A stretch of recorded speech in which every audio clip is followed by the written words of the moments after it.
नमस्कार मित्रांनो, महाराष्ट्र विधानसभा इलेक्शन 2024 अंतर्गत विधानसभेत 10 अशा मोठ्या नेत्यांचा पराभव झालेला आहे. त्यामध्ये काँग्रेस, भाजप, प्रहारसह राष्ट्रवादीतल्या दिग्गजांचा पराभव समावेश आहे. मित्रांनो, कोणकोणते नेते आहेत त्यांचा पराभव झालेला आहे या व्हिडिओच्या माध्यमातून संपूर्ण माहिती आपण पाहणार आहोत. त्याआधी तुम्ही चॅनलवर नवीन असाल तर सबस्क्राईब नक्की करून घ्या. मित्रांनो, महाराष्ट्रामध्ये काल विधानसभेचा निकाल हा जाहीर झालेला आहे. 23 नोव्हेंबर रोजी विधानसभेचा निकाल जाहीर झाल्यानंतर विधानसभेच्या निवडणुकीत महायुतीला मोठं यश आलेलं आहे. मित्रांनो, महाविकास आघाडीला मोठा धक्का बसलेला आहे. खरं तर ही विधानसभेची निवडणूक महाविकास आघाडी विरुद्ध महायुती तशी अटीतटीची होईल असं अनेकाला वाटत होतं. मात्र लोकसभा निवडणुकीच्या तुलनेत उलट निकाल लागलेला आहे. महाविकास आघाडीला धक्का बसला एवढं नाही तर काँग्रेस पक्षाच्या दिग्गज नेत्यांचा सुद्धा पराभव झालेला आहे. कोणते दिग्गज नेते आहे त्यांचा पराभव झालेला आहे.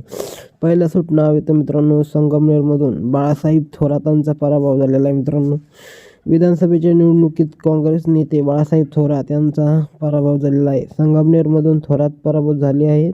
ते आतापर्यंत त्यांची 8 वेळा निवडणूक लढवली होती, परंतु ते एकदाही हारले नव्हते. मात्र यंदा 9व्या वेळी त्यांचा पराभव झालेला आहे. काँग्रेससाठी हा सर्वात मोठा धक्का मानला जात आहे.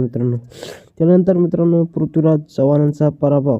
कराड दक्षिण विधानसभा मतदारसंघाचे काँग्रेसचे आमदार आणि माजी उपमुख्यमंत्री पृथ्वीराज चव्हाण यांचा पराभव झालेला आहे. मित्रांनो, भाजपचे डॉक्टर अतुलाबा भोसले या मतदारसंघातून विजयी ठरलेले आहे. मित्रांनो, महाविकास आघाडीची मोड बाद न करता पृथ्वीराज चव्हाण आघाडीवर होते. तसंच महाविकास आघाडीची सत्ता असल्याचा पृथ्वीराज चव्हाण मुख्यमंत्री होऊ शकतील अशी शक्यताही बांधलेली होती, परंतु दारुण पराभव झालेला आहे.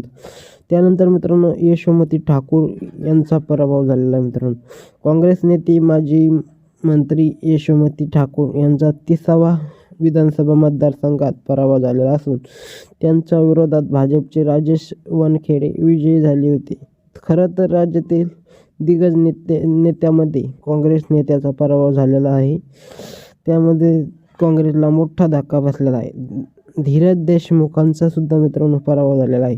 काँग्रेसचा बालेकिल्ला म्हणून ओळखी असलेला लातूरमधील धीरज देशमुख यांचा देखील पराभव झालेला आहे. धीरज देशमुख यांच्यासाठी अभिनेता रितेश देशमुख यांचा प्रचार केलेला होता. मात्र तरी देखील धीरज देशमुख यांचा पराभव झाल्यामुळे मोठा धक्का बसलेला आहे. मित्रांनो, काँग्रेसचे रवींद्र धरेंकर यांचा देखील मित्रांनो पराभव झालेला आहे. विधानसभा निवडणूक 2024चा निकाल जाहीर झाला आहे. या निवडणुकीत अनेक दिग्गज नेत्याचा पराभवाला सामोरं जावं लागलं आहे. यामध्ये कसबा पेठ मतदारसंघाचे काँग्रेसचे आमदार रवींद्र धंगेकर यांचा मोठ्या मताधिक्याने पराभव झालेला आहे. मित्रांनो, त्यानंतर प्रहार जनशक्तीचे बच्चू कडू यांचा देखील पराभव झालेला आहे. मित्रांनो, आमदार बच्चू कडू यांचा अचलपूरमधून मतदारसंघातून पराभव झालेला आहे. त्यामुळे बच्चू कडू यांना मोठा धक्का बसलेला आहे. बच्चू कडू हे विरोधकातील महायुतीचे उमेदवार प्रवीण तायडे विजयी झालेले आहे. बच्चू कडू यांना परिवर्तन महाशक्तीच्या माध्यमातून महायुती व महाविकास आघाडीला आव्हान दिलं होतं. संजय काका पाटील यांचा देखील पराभव झालेला आहे. तासगाव कवठे महाकाळ विधानसभा मतदारसंघात सांगलीचे माजी खासदार संजय काका पाटील यांचा देखील पराभव झालेला आहे. त्यानंतर मित्रांनो, शशिकांत शिंदेंचा देखील पराभव झालेला आहे. लोकसभा निवडणुकीत राष्ट्रवादीचे शरद पवार पक्षाचे नेते शशिकांत शिंदे यांचा कारेगाव मतदारसंघातून सुद्धा पराभव झालेला आहे. मित्रांनो, तसेच रामा सातपुते यांचा देखील मित्रांनो भारतीय जनता पक्षाचे आमदार रामा सातपुते यांचा माळशिरस विधानसभा मतदारसंघामधून राष्ट्रवादी शरद पवार पक्षाचे उत्तमराव जानकर यांचा पराभव झाला आहे. उत्तमराव जानकर यांनी पराभव केलेला आहे. मित्रांनो, त्यामुळे आमदार रामा सातपुते यांना मोठा धक्का बसलेला आहे. मित्रांनो, तर एवढे 10 नेते यांचा मोठा असा पराभव झालेला आहे. तर व्हिडिओ आवडला असेल तर लाईक, शेअर, सबस्क्राईब नक्की करा. जय हिंद, जय महाराष्ट्र.